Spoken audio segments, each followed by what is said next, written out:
अनीता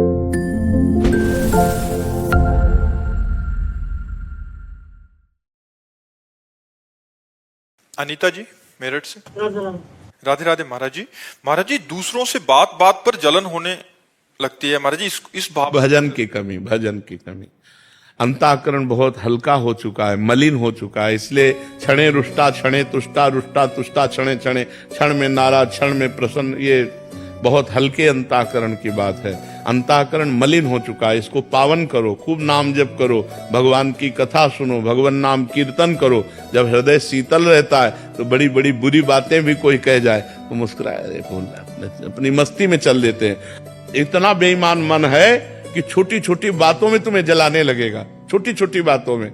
अगर इसको संभालो ना तो छोटी छोटी बातों में तुम्हें परेशान कर देगा। और जब इसे भजन करवा लो ना तो कोई धक्का मार दे, गाली दे दे, अपमान कर दे, निंदा कर दे तो भी उपेक्षा हो जाती है। अरे ये उसकी मति है, ये उसका विचार है, उसकी भावना है, और अपने मन को तुरंत संभालते हैं। तो मन को संभालने के लिए नाम जप, सत्संग और शास्त्रों का स्वाध्याय अत्यंत आवश्यक है। जब तक अध्यात्म नहीं होगा तब तक मन को नहीं संभाला जा सकता है। मनु जी कानपुर से। श्री हरिवंश महाराज जी। महाराज जी, आप कह रहे हैं कि आप कुछ जने आए हैं और एक ही ऑफिस में काम करते हैं, ऑफिस में भगवत में वातावरण रहे इसके लिए पूरा प्रयास रहता है नाम जप करने का। महाराज जी, कारोबार में आसक्ति हटाने का एवं ऑफिस से जो प्रपंच होता है महाराज जी, उससे बचने का क्या उपाय है महाराज जी? आसक्ति हटानी नहीं है, कारोबार से आसक्ति हटानी नहीं, उसे पूजा समझना है।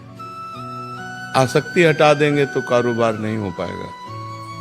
और कार्य जब हम भगवान की पूजा में, जैसे हम आपसे कहें जाओ आप हमारे लिए दिल्ली जाओ और दिल्ली से आप अमुक चीज खरीद करके लाओ, तो आप बड़े उत्साहित होकर जाएंगे। आपसे कोई पूछेगा कि आप दिल्ली जा रहे हैं, प्रपंच है, तो आपको प्रपंच, ठाकुर सेवा, महाराज ने बोला है ठाकुर जी के लिए मैं जा रहा हूं, ठाकुर जी के लिए कहा, तो आपको कितना भी कष्ट मिले आप प्रपंच में घुस करके वो काम करके आनंदित रहेंगे। क्यों?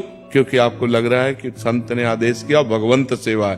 तो बस यही बात मान लो, ऑफिस भगवान की पूजा है। जो हम समाज की सेवा कर रहे हैं, जिस भी डिपार्टमेंट में हो आप, वो समाज के लिए ही है। समाज की सेवा भगवान की सेवा है।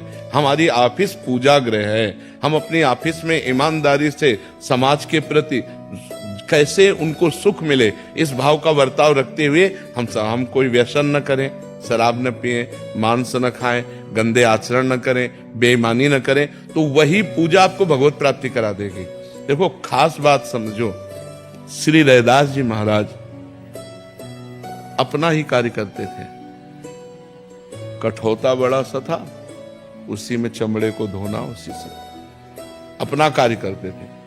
बड़े बड़े योगियों को परास्त कर दिया कठौते के पानी से, बड़े बड़े योगियों को क्यों? राम राम राम।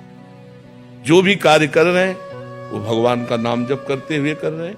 तो बड़े बड़े योगियों को चमत्कार के द्वारा परास्त कर दिया उसी कठौते के जल से, क्योंकि बस निरंतर नाम जप और अपने कुल का कर्तव्य कर्म, अपना कर्तव्य कर्म पूजा मानकर। जैसे सदन जी कसाई थे, मांस काट के बेचते थे, पशुओं की हत्या नहीं करते थे, कसाई वाड़े से मांस ले आते थे, कुल परंपरा का था, और नाम जप करते। इतने सिद्ध संत हुए कि उनकी गाथा गाई गई है।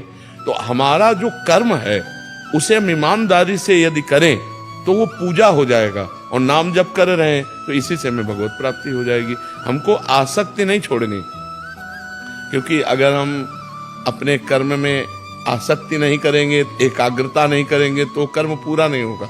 जब हमें आपसे मतलब नहीं तो कैसे पूरा हो जाएगा? हमें मतलब है, क्योंकि ये हमारी पूजा है। हम इसको बड़े मनोयोग से करेंगे, एकाग्रता से करेंगे, और उसका परिणाम चाहेंगे कि समाज को सुख मिले, और उसका परिणाम चाहेंगे कि भगवान प्रसन्न हो। यही हमारे जीवन का लक्ष्य है।